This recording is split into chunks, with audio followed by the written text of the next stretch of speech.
Die New York Times gilt als die wichtigste Tageszeitung der Welt. Über 1250 redaktionelle Mitarbeiter gestalten das News-Schlachtschiff, das sich seit dessen Amtseinführung ein erbittertes Duell mit Donald Trump liefert. Doch seit der US-Präsident sich klar als Gegner positioniert hat, erlebt die Times einen Höhenflug. Leserzahlen und Abonnenten stiegen massiv an.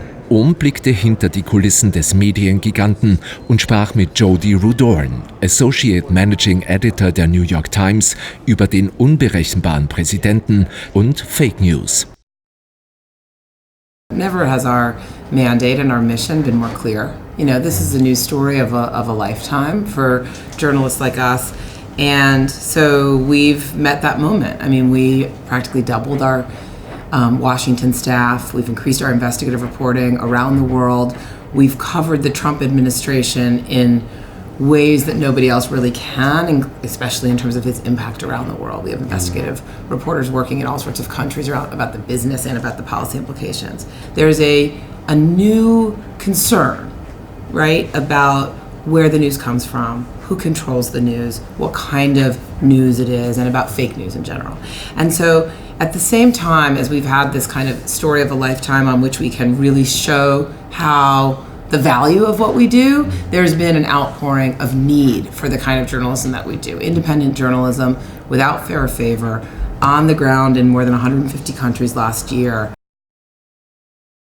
There's a renewed sense, right, in the public for what we always knew we were doing, which is like safeguarding our democracy by exposing truth and holding people accountable, holding power to account, bearing witness, explaining complicated things.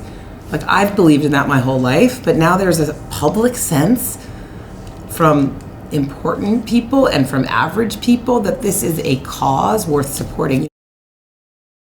First of all, I think the resurgence of the Washington Post is a great thing for the world. It's not necessarily a great thing for our business, but it's a great thing for our industry and for truth and for democracy. So, it's fun that we are back to competing head-to-head with them on stories. That's an exciting, good thing for journalism.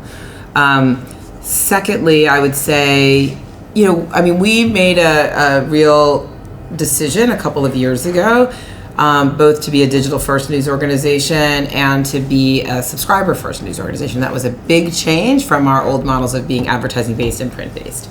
And it's led to 100,000 changes throughout the business and throughout the newsroom that are fascinating and still happening, and we're changing as fast as we can change, as fast as anyone can change. Do I think that someday there won't be a print New York Times? Yes. Do I think that that's soon? No. Do I know when that's going to be? No.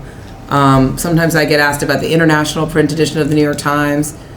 I don't know when that will end either.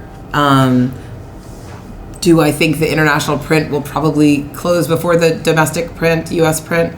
Sure. Mehr über die New York Times finden Sie auf om.com und dem YouTube-Channel von om.